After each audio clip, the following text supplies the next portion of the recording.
On the same 2021, there's another side of APSSDC, which for reasons unknown, and I would be very curious to know what was the internal trigger that while the managing director is giving a letter of commendation based on successful handover and successful completion of this project, would somebody want and come and do an investigation which never ever did a single visit of any of these centers and did any single verification of this project and said this project is bogus, based on which an FIR was launched and rest is history. You all know what has happened.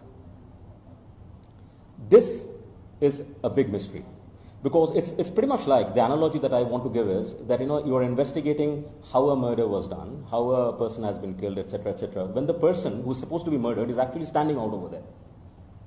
The person is actually standing out over there and you are investigating how he was murdered, where is the weapon, etc. It intrigues me. I'm not a lawyer. I'm a professional. But it intrigues me that without even first, there's an Aesop fable that if the crow says that your ear has been taken, the first thing that you should do is put your hand on the ear and see if your ear has been taken. Don't run after the crow. This is something we have learned in the schools. Why something as basic as this was not done before these charges were riled up to say that this project is a bogus project, sham project, and then allegations, wildest allegations I can't even imagine, have been filed upon me and other people, and rest is all up to you. This project was so successful that KPMG in its 2016 State of India report, KPMG Global in the State of India report, cites this project as an example and a case study of one of the most successful projects that could ever be done. All of that has been ignored. The detailed document leading to the project, which has all the reasons, it's like the whole scope document, which was a part of every conversation based on which the deliveries were done. By the way, I must tell you also this: the scope of this project was end delivery. It was not supply of products or hardware, software, etc. It was the entire scope. It was operational scope of outcome-based scope of training students to the industry quality that is required. That document has been consistently been not referred to, and that document has been consistently been not brought into picture because it clearly shows the level and the depth of which this project was envisaged and what this project has been delivered. And as you would understand, when you're talking about the scope as outcome, it is not just a bill of material.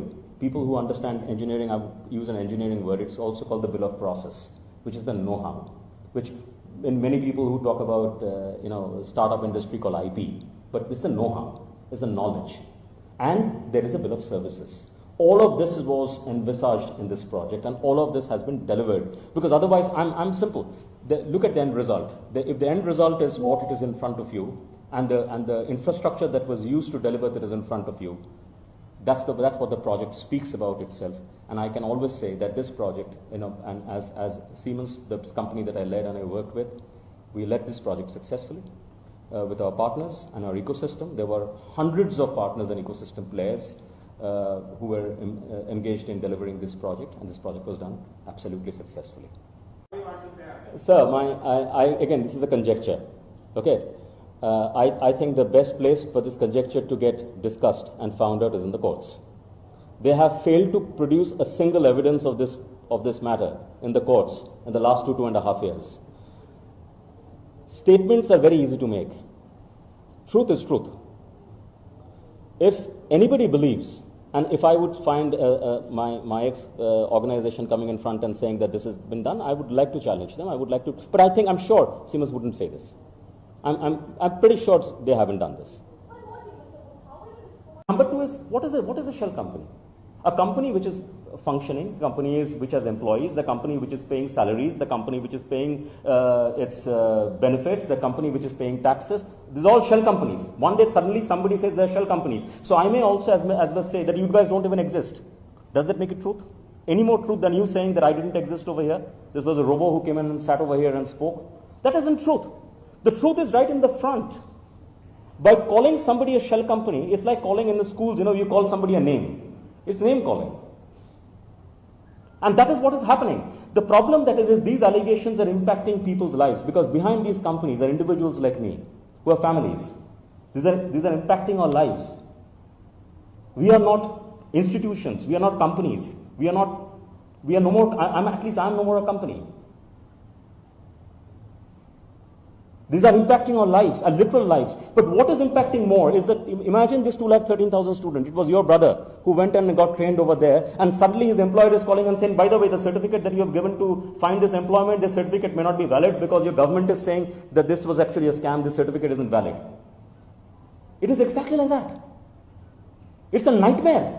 It's a nightmare for the parents of these 213,000 students. And that is what has implored me, because I have taken this last 2 years. You separately go and talk to my family and you will understand what has happened to them. But I'm not calling for sympathies, but I'm saying, please do not put the 213,000 people who got trained over there below a bus. These allegations are impacting lives.